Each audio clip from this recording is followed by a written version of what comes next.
Podcast da MIT Technology Review Brasil. Apresentado por Origin Health. Olá, bem-vindas e bem-vindos ao podcast da MIT Technology Review Brasil, apresentado pela Origin. Eu sou Laura Murta e estou com Camila Pepe. Hoje a gente traz um artigo de Patrícia Basílio para falar de um assunto até comum aqui no podcast, que são as doenças raras, mas hoje abordando também todo o impacto para os cuidadores. Lembrando que essa é a vertical de saúde da MIT Technology Review Brasil e semanalmente você pode acompanhar as nossas discussões sobre biotecnologia e inovação. Quando uma família planeja ter filhos, existe todo um sonho e até antes mesmo de ser recebido em um novo lar, o bebê ele acaba sendo um protagonista de planos que são idealizados, que vão desde os seus primeiros passos até o futuro financeiro. Mas para aqueles que cuidam de aproximadamente 13 milhões de brasileiros raros, esse projeto ele ganha um rumo diferente. Ainda sem cura, essas doenças afetam a qualidade de vida da criança e, consequentemente, a saúde emocional dos próprios pais, principalmente das mães. Fragilizados, com a doença dos bebês, há mães que entram em depressão, que abrem mão da própria carreira e que até tentam negar a realidade para fugir do problema. Entre elas, existe um fator comum. 81% foram abandonadas por seus maridos e precisam criar seus filhos raros sozinhas. Isso é o que mostra a Pesquisa Nacional dos Cuidadores de Pacientes Raros no Brasil, encomendada pela Casa Hunter, com o apoio da Federação Brasileira das Associações de Doenças Raras, a FebraRaras. O estudo aponta também que 78% dessas mães solo acompanham o filho durante 24 horas por dia e 46% tiveram que pedir demissão do emprego para cuidar deles. Outro dado é que 65% delas afirmam não se sentir plenamente reconhecidas pelo trabalho como cuidadora. Então, Camila, hoje a gente já tem evidências que vão apontar esse impacto aqui até em termos de qualidade de vida para os cuidadores dessas crianças com doenças raras e também se são estudados ou até sugeridas iniciativas para melhora desse cenário?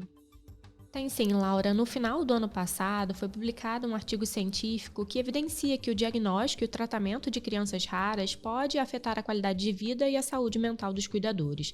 De acordo com um estudo realizado com 30 crianças e adolescentes e 40 pais por telefone em Hamburgo, na Alemanha, a facilidade de acesso ao consultório médico ajudaria os pais a se tratarem. No entanto, poucas ofertas de atenção psicossocial estavam próximas ou dentro das clínicas onde as crianças eram tratadas. O artigo conclui que a falta de informação e de opções de cuidados levam ao desamparo e ao estresse psicológico dos familiares. Para superar esses desafios emocionais, os familiares precisam de cuidados da mesma forma que os pacientes. A Casa dos Raros, Centro de Atendimento Integral em Porto Alegre, cofundada por Antoine Dair, oferece cuidados multidisciplinares à família, que incluem desde terapia psicológica à orientação médica. Dair é presidente da Casa Hunter e é pai de uma criança com síndrome de Hunter, causadora de deficiência ocular, insuficiência renal e doenças cardíacas. Ele fala que a Casa dos Raros tem o objetivo de ajudar as mães a escolherem a melhor escola e as melhores clínicas para os seus filhos. Os Centros de Referência em Doenças Raras de São Paulo, com unidades em Campinas, Ribeirão Preto e Santo André, também oferecem serviço de assistência psicológica para os familiares de pacientes raros. Segundo a médica pediatra Carmela Maggiuso Glinder, coordenadora estadual do Programa Nacional de Triagem Neonatal de São Paulo, os cuidadores passam por avaliação dos médicos e, se necessário, recebem tratamento psicológico. E Camila, se a gente pensa nessa assistência ao cuidador, existem hoje já ações em saúde para os familiares, principalmente para essas mães desses pacientes raros?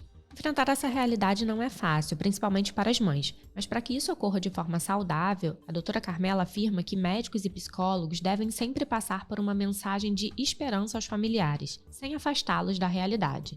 Ela fala que com o avanço científico e o desenvolvimento de novos tratamentos, a esperança ganha uma nova dimensão.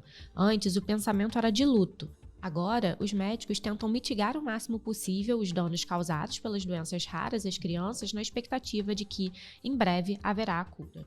A pediatra acrescenta que existem poucos profissionais especializados em saúde mental de pacientes raros e de seus familiares, e que a maioria aprende com a própria prática.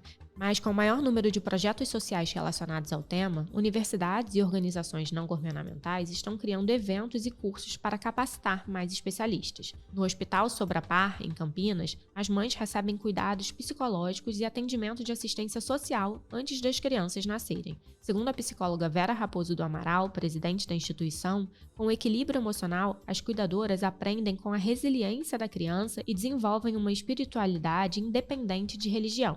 Ela fala que recebe muitos relatos de mães dizendo que sofriam quando pensavam no filho, mas que esse sentimento se transformou em amor. No local são realizadas em média 1.200 cirurgias para a reconstrução do crânio e de face de crianças com doenças raras. Na maioria dos casos, os pacientes recebem tratamento por pelo menos 20 anos, mas podem ter uma qualidade de vida praticamente normal. Vera conta que com a assistência à saúde e apoio emocional, mãe e filho criam uma nova maneira de ver o mundo e todo o sofrimento da infância fica em uma história passada. Faça parte da comunidade MIT Technology Review Brasil e assine nosso conteúdo em mittechreview.com.br/assine. MIT Tech Review/assine.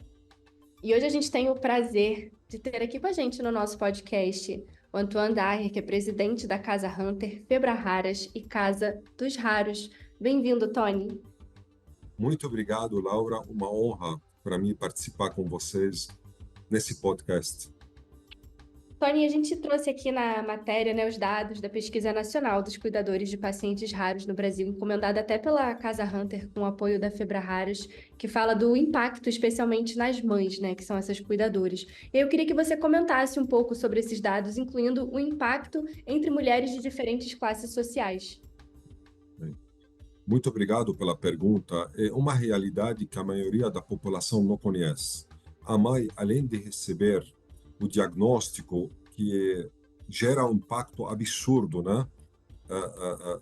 para a mãe, para a família em geral, sabendo que o filho tem uma doença degenerativa, progressiva na maioria das vezes, e que muitas vezes não tem nenhum tratamento, que a vida será curta, vamos dizer assim. Ela também sofre com abandono do próprio marido. Mais de 70% dessas mães viram mães solteiras, que o marido, infelizmente, abandona o barco e deixa ela sozinha. Ela tem que largar o emprego, não consegue mais trabalhar porque tem que cuidar daquele ente querido, filha ou filho, 24 horas por dia. Não importa a classe social. Não importa, porque quanto ela é de classe social alta, tem condição, ela não pode apenas delegar funções para outra pessoa cuidar. Outra pessoa estará lá para ajudar. Mas se a mãe junto não toma conta, infelizmente a sobrevida será muito pequena e ela não vai ter uma qualidade de vida, aquele paciente não vai ter qualidade de vida. Então a mãe, a maioria das vezes, mais 90% das mães, deixam de trabalhar para cuidar do paciente, do filho ou da filha. Elas não têm férias mais, elas não têm hora para dormir, porque a maioria das doenças, além de degenerativa progressiva, elas cometem o neurológico, então o paciente sofre de várias convulsões, tem sono agitado, muitas vezes não dorme, e a mãe está ali 24 horas por dia, 12 meses por ano, cuidando do filho ou da filha, e também ela não tem, na maioria das vezes, ela não tem nem apoio psicológico. Quando a gente fala da classe social mais humilde, que não tem condição para arcar com esses cuidados multiprofissionais, aí o impacto é muito maior, naquela mãe. A mãe adoece totalmente. E por que eu falo isso, Laura? Nos programas que a gente tem que atende o paciente, chamado o programa Day Hunter em vários estados do país, nós temos um atendimento específico para cuidador, para a mãe. Uma equipe de psicólogos atendem a mãe para acolher, para entender a situação daquela mãe. E, infelizmente, que eu te passo aqui, na maioria das vezes, as mães chegam até a gente mais doente que o próprio filho. Mais doente que o próprio filho. Então, eu preciso tratar aquela mãe. É preciso melhorar a condição mental daquela mãe para ela poder também cuidar daquele paciente. Senão, ela não tem condição nem seguir com o plano de manejo traçado pelos especialistas, Não consegue nem acompanhar isto. E, infelizmente, você vê quanto a mãe está sozinha, não tem o cuidado certo, você vê o resultado no paciente negativo. Então, a condição dos pacientes com doenças raras, ela não depende apenas de um medicamento. Ela depende de uma condição maior, que é a família. E o acolhimento começa em casa, antes de fora da casa. Se tem família estruturada, já metade de caminho andado. Agora, Tony, foi importante até você trazer essa questão desse trabalho, e a gente comentou já no início do episódio sobre esse trabalho que a Casa dos Raros vem desenvolvendo nesse cuidado multidisciplinar, né, a essas famílias. E eu queria que você contasse um pouco para a gente como que tem sido esse trabalho e que pontos você entende como mais importantes, até nesse suporte, não só à mãe, mas à família como um todo. Trabalho multidisciplinar que é feito de uma forma interdisciplinar, que faz toda a diferença. O porquê? O que acontece hoje? O paciente chega no Sistema Único de Saúde, até suspeitar que ele tem doença rara, ele às vezes leva anos. Mas vamos dizer que ele teve sorte, que teve a suspeita, ele vai numa fila de 1, 2, 3 anos para passar por um especialista. Quando ele chega nesse especialista em doenças raras, na maioria das vezes é geneticista, o geneticista precisa fazer vários exames, né? E como as doenças são multissistêmicas, precisa de acompanhamento multidisciplinar, né? De cardiologista, de pneumologista, às vezes ortopedista, hematologista, neurologista, fono, físio, psicólogo, todos, né? Uma equipe multiprofissional. Nos hospitais que nós temos no nosso país, seja público, seja privado, vamos falar da maioria, que são públicos, né? Ele demora em torno de 5 a 10 anos, você vai passar por todos esses especialistas. Você vai fazer todos os exames. Na maioria das vezes, ele já morreu ou já degenerou de uma tal forma que não vai aproveitar um plano de manejo. Porque os especialistas, eles precisam atuar rapidamente. Senão, ele vai ter problema. Precisa de acompanhamento, atuação de todos os especialistas. Então, quando falo que o modelo Casa dos Raros é um modelo correto para isso, porque esses especialistas, eles atuam junto no mesmo dia. O paciente, no máximo, num dia ou dois, ele passa por todos esses especialistas. Aí o plano de manejo é montado junto com os especialistas para aquele paciente. Todos pensando junto. Aí você vai acertar melhor, vai encurtar a jornada do paciente, que hoje o diagnóstico no Sistema Único de Saúde está 5 anos e 4 meses, a média, que nós conseguimos na Casa dos Raros abaixo de 60 dias. Fora o custo, tudo mais barato, você dá qualidade de vida e você consegue salvar aquela vida e salvar aquela mãe. Porque no momento que você tem diagnóstico rápido, plano de manejo rápido, e muitas vezes você consegue curar aquele paciente com as terapias avançadas que estão no mercado hoje, você muda a história daquela família. Você começa uma outra história. É isso que nós queremos, dar dignidade à primeira coisa, atuação de equipe multiprofissional, de uma forma interdisciplinar, eles devolvem a vida para aquele paciente, para aquela família, independente se tem medicamento, né, ou não, porque intervenção médica tem como melhorar a qualidade de vida, né, com um plano de manejo correto, independente se tem medicamento ou não para aquela doença. E quanto houver medicamento, aí muito melhor ainda, porque aí o resultado de sucesso é mais de 90%. É isso que nós queremos. Devolver a dignidade para aquela família, que ela perde a dignidade dela quando ela fica esperando na fila 5 anos para um atendimento. Eu tenho como comprovar isto. Primeiros 6 pacientes que atendemos na Casa dos Raros, no Rio Grande do Sul, do convênio com o Rio Grande do Sul, com a Secretaria de Saúde, estavam na fila para primeiro atendimento 4 anos e 6 meses. Para primeiro. Isso é insano. Isso é insano. Isso é discriminação. Isso que é discriminação. Então, meu apelo aqui, eu quero agradecer vocês, né, para fazer podcast, porque isso é awareness, para que as pessoas nos ouvem. Tem solução. E a solução não são mais caras. Não precisam de mais financiamento. Precisam de mais entendimento. como mudamos dentro do Sistema Único de Saúde o modelo atual, trazendo modelos, né, que conseguem encurtar a jornada do paciente, melhorando a qualidade de vida, e com menos dinheiro, atendendo mais e com mais qualidade. E nós temos como comprovar isso na Casa dos Raros. Perfeito, Tony. Agora, até assim, para a gente entender se existem ações ou projetos, né? Você está trazendo aqui todo esse histórico, é super importante da Casa dos Raros, mas outras ações, né, que tragam visibilidade, não só para o paciente raro, né? Não só as iniciativas de doenças raras em si, mas para essas cuidadoras, para essas mães, né? Oficializando mesmo esse trabalho de cuidador. Olha, essa pesquisa foi o início de um trabalho que a gente quer fazer a nível nacional para ter um projeto de lei que garante que essa mãe não fica sozinha nessa jornada, tá? Ela também tem direito, porque ela deixa de trabalhar, a maioria delas ficam mais solteiras, não tem uma fonte de renda para ela cuidar do próprio filho, para cuidar dela também. Então, isso tudo tem que gerar políticas públicas, né, a favor desses cuidadores. E nosso trabalho no cenário das doenças raras é discutir todos esses gargalos que nós temos, todas essas dificuldades que a sociedade de raras, a comunidade de raras vive, para poder implementar políticas públicas a favor dela, criar projetos de leis que garantem, né, a dignidade dessas famílias, dessas mães, que lutem da forma correta, né, e que tenham também um respiro.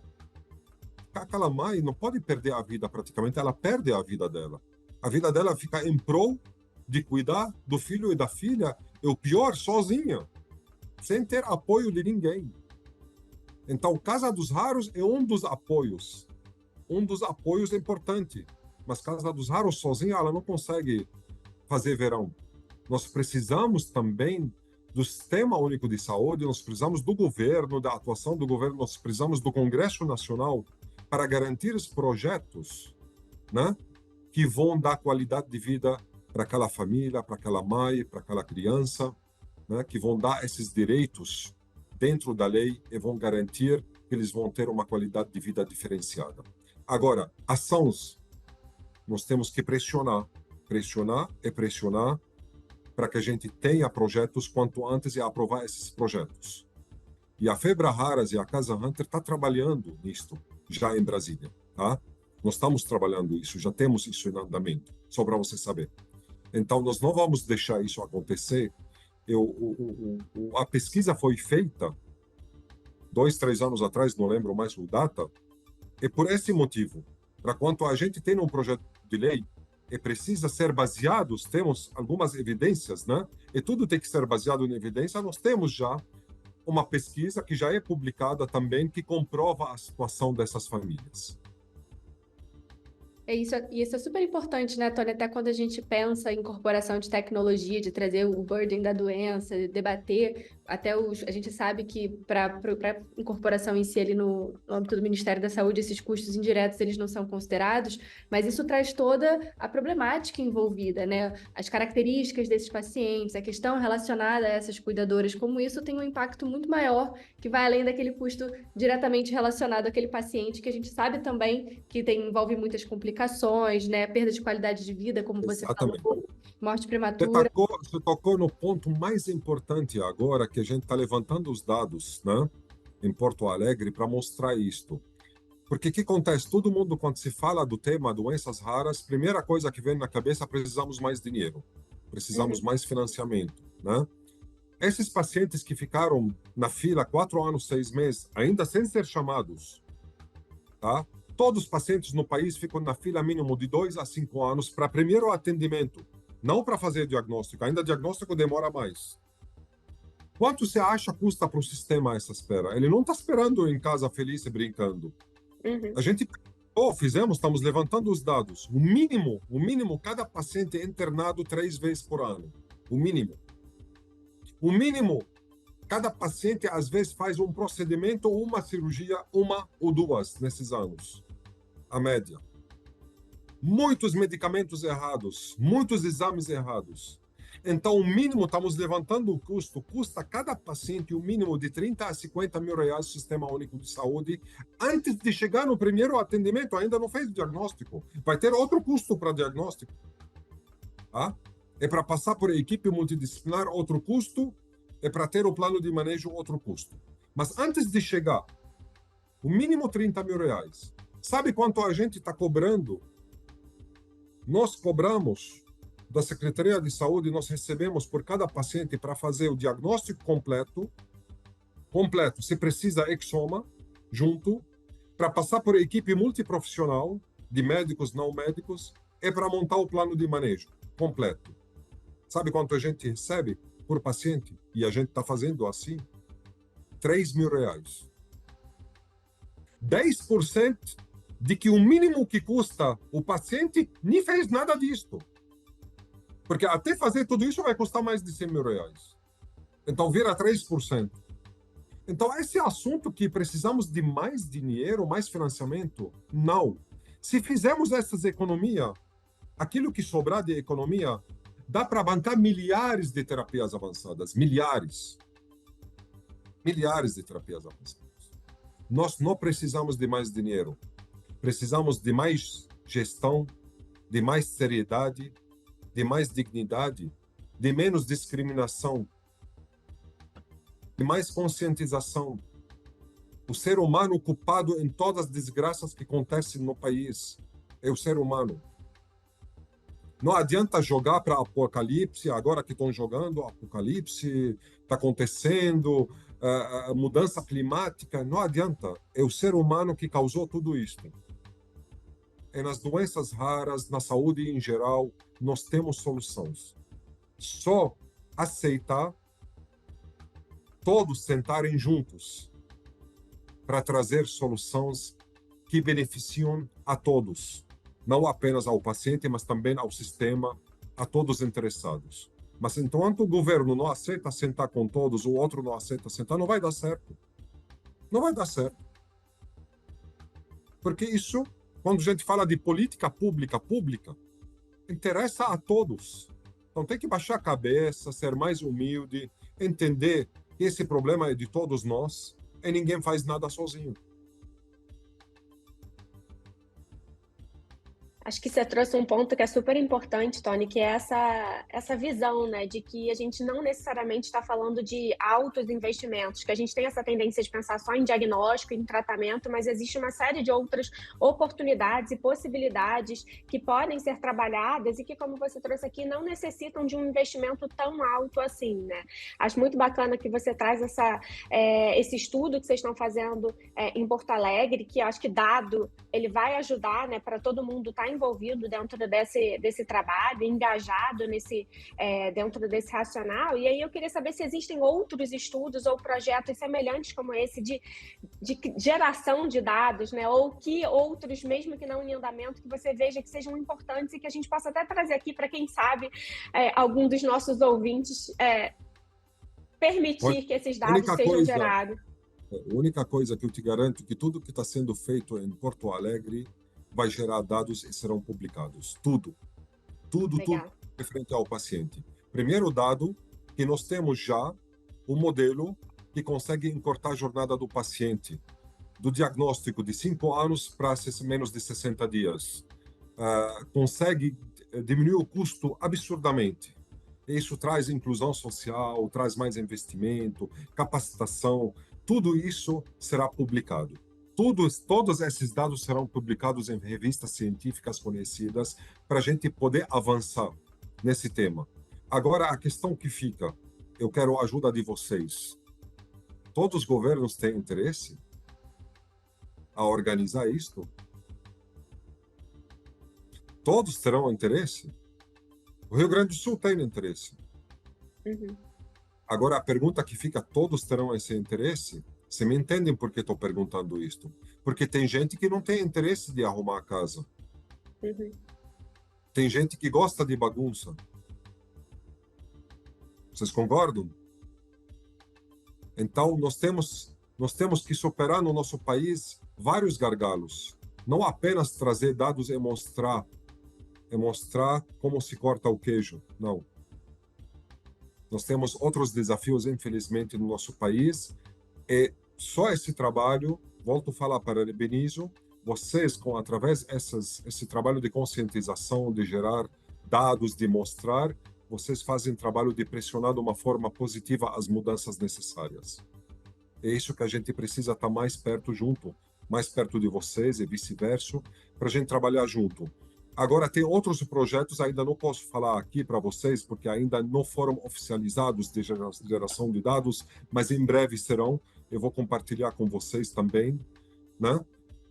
E tudo que a gente está fazendo aqui, pode ter certeza que está sendo levado para as frentes parlamentares de doenças raras para virar projeto de lei ou para pressionar o executivo a ter algumas resoluções, né, e facilitar o acesso. Tony, eu queria agradecer muito a sua participação aqui no podcast, né, trazendo esse exemplo tão importante da Casa dos Raros e a gente debatendo uma temática que a gente fala muito de incorporação de tecnologia em si, tecnologia para diagnóstico, tecnologia para tratamento, e a gente está falando aqui do custo da espera, né? Quanto custa esperar, né? Quanto custa esse tempo que esse paciente leva complicando, piorando, falamos de qualidade de vida, dos cuidadores, de todo esse outro lado dos custos indiretos também, que de alguma forma acabam sendo invisíveis, né? Quando a gente vai discutir a tecnologia. Então, queria agradecer muito a sua participação, né? Trazendo esse exemplo super rico da Casa dos Raros e toda a sua colaboração dentro desse movimento das doenças raras que a gente sabe que é tão importante. Muito obrigada. Eu que agradeço, Laura, Camila, parabéns pelo trabalho e contem comigo sempre. Muito obrigado. E antes de terminar, eu quero te convidar para acompanhar a gente nas nossas redes sociais. Vai lá em @MIT Tech Review BR e também te convidar para conhecer a nossa edição digital de março, Entre Mentes e Máquinas. Semana que vem tem mais e eu espero você. Até lá! Você ouviu o podcast da MIT Technology Review Brasil. Apresentado por Origin Health. A maior publicação de tecnologia do mundo agora está no Brasil.